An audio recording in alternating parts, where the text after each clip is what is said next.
Falar sobre CPI. Os trabalhos serão retomados hoje, o reverendo será ouvido.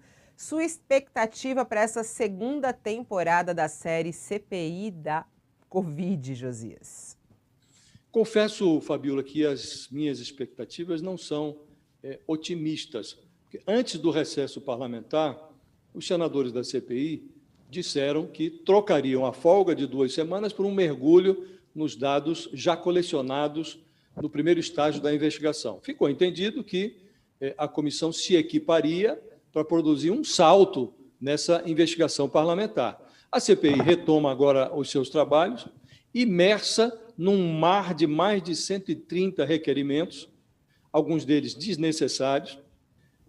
Esse G7, que é um grupo majoritário da comissão, que conduz, é a alma da comissão, que conduz os trabalhos da CPI, está dividido sobre questões essenciais, como, por exemplo, a convocação do general Braga Neto, que é ministro da Defesa hoje, mas até outro dia era ministro-chefe da Casa Civil e ocupou uma função estratégica de coordenador do grupo que deveria coordenar, mas descoordenou o gerenciamento do governo nesse desastre sanitário em que se converteu a pandemia no Brasil. Nesse contexto, o interrogatório que ocorrerá hoje do personagem Hamilton Gomes, que é um reverendo que atuou como mercador de vacinas que não existiam, é um asterisco. Então, a CPI retoma as suas atividades cuidando de um asterisco, que é um reverendo que mercadejou vacinas, e dividida em relação ao essencial.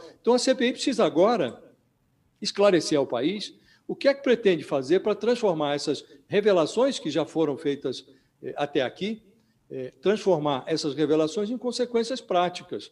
É preciso punir os responsáveis por esse grande fiasco sanitário que custou a vida de 575 mil brasileiros até aqui, né?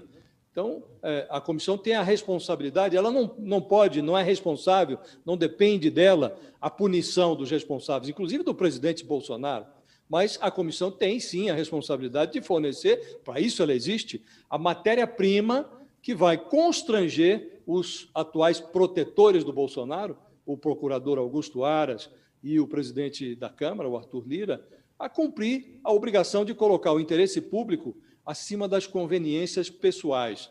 É disso que nós estamos tratando agora. É preciso que a CPI esclareça o que é que fez nessas 2 semanas em que havia prometido que mergulharia nos dados já disponíveis e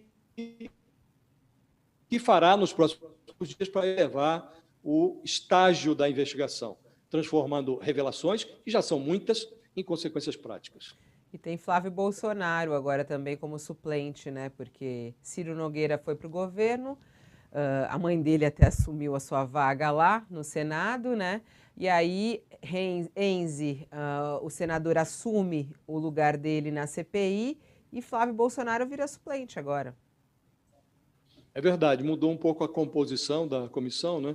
Na prática, não muda muito o que vinha ocorrendo antes dessa movimentação de cadeiras, porque ainda antes de o presidente Bolsonaro entregar a alma do seu governo ao Centrão, transformando o Ciro Nogueira em chefe da Casa Civil, o Flávio Bolsonaro já frequentava a CPI, né?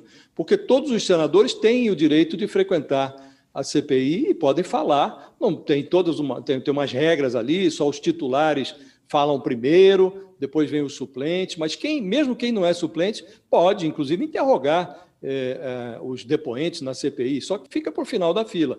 E o Flávio Bolsonaro, sempre que necessário, sempre que ele sentia que a situação do governo ficava precária, ele ia para lá para tumultuar. E não ia para interrogar ninguém, ia para se confrontar com o relator, o Renan Calheiros, e criava tumultos. Ele agora tumultuará com a credencial de membro suplente da CPI. Então, na prática, não muda muita coisa. É desse espetáculo que a CPI precisa fugir. Então, está lá o Flávio Bolsonaro, vai cumprir o mesmo papel que ele vinha cumprindo antes, que é o de tumultuar. A CPI precisa se impor com base em dados concretos, informações, para transformar isso tudo, esse teatro que vem sendo realizado até aqui, em algo mais prático. Chegou a hora, foi prorrogada a CPI, tem mais 3 meses de trabalho. É preciso, antes desses 3 meses, informar o que é que vem aí no relatório final da comissão. Então, o Fala Bolsonaro vai fazer o que vinha fazendo. É preciso saber que é tumulto, né? É preciso saber agora o que os senadores que se contrapõem ao tumulto, que querem transformar a CPI em algo mais consequente, vão fazer para driblar esse tumulto, que ocorrerá, continuará ocorrendo.